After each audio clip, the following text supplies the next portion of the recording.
Now, when you understand the science of creation, and you understand it happens in the generous present moment, and you're practicing every single day on how to be present, you're not going to start creating until you know that you're beyond yourself and you're creating in the present moment. You know when you're there and when you're not. And you're creating by changing your energy. And you understand when there's a vibrational match between your energy and some potential in the quantum field, you no longer have to go anywhere to get it. You are the magnet. You're drawing the experience. You're collapsing time and space, or experiences are coming to you. You understand the science behind that. I guarantee you that you won't be rushing and competing to get anywhere. Everybody else will be rushing and competing. You'll be doing just the opposite. You'll just be in the present moment, changing your energy, understanding that there's a better way to do it. Why is it so hard to change?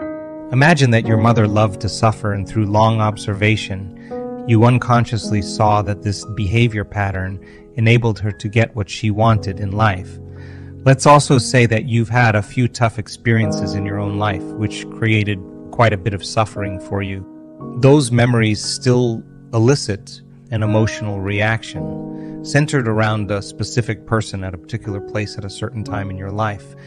You've thought about the past often enough, and somehow those memories are easy to recall, even automatic.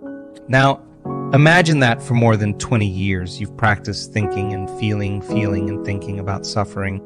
Actually, you no longer need to think about the past event to create the feeling. You can't seem to think or act any other way than how you always feel. You've memorized suffering by your recurrent thoughts and feelings, those related to that incident as well as other events in your life. Your thoughts about yourself and your life tend to be colored by feelings of victimization and self-pity.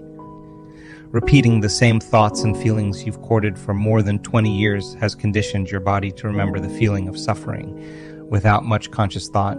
This seems so natural and normal now. It's who you are. And anytime you try to change anything about yourself, it's like the road turns back on you.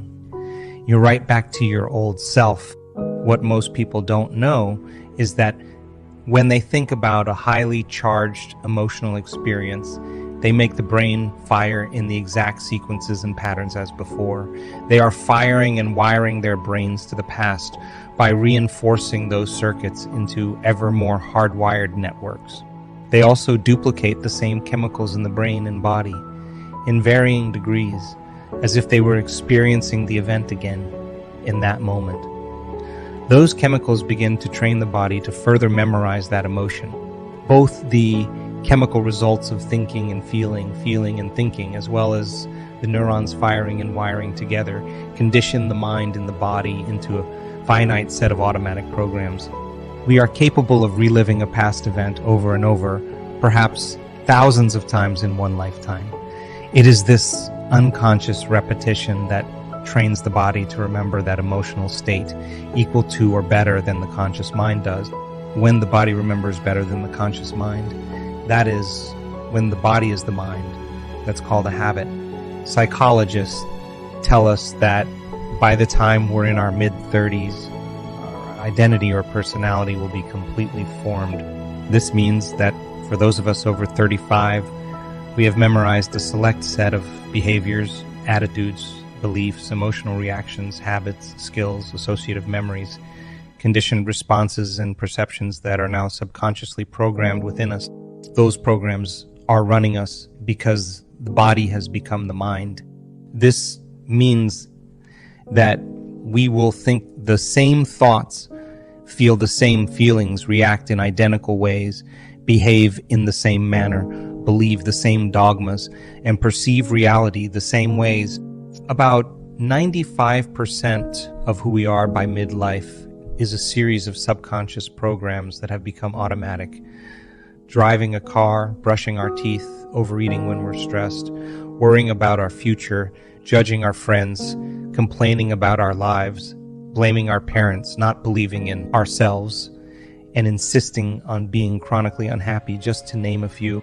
If you begin to condition your body into the emotion of that future, and you could become familiar with that emotion because you could bring it up every day, and you could keep becoming more familiar with the way you're thinking, the way you're acting, and the way you're feeling, If you actually feel the emotions of your future before they happen, you'll never look for it.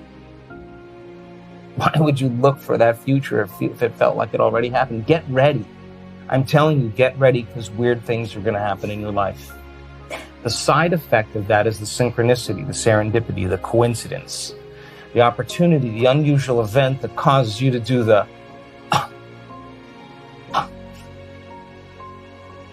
and I'm not talking about a parking space either. I'm talking about a real life event where your world is rocked.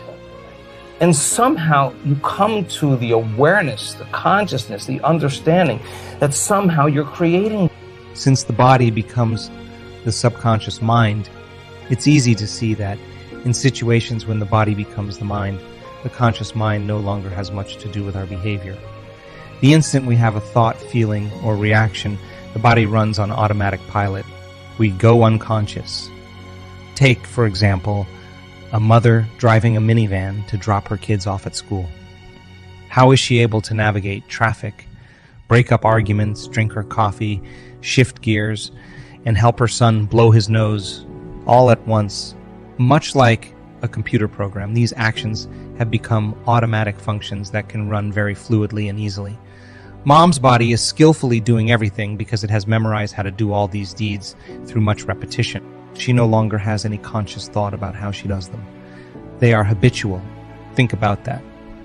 5% of the mind is conscious, struggling against the 95% that is running subconscious automatic programs. We've memorized a set of behaviors so well that we have become an automatic habitual body-mind.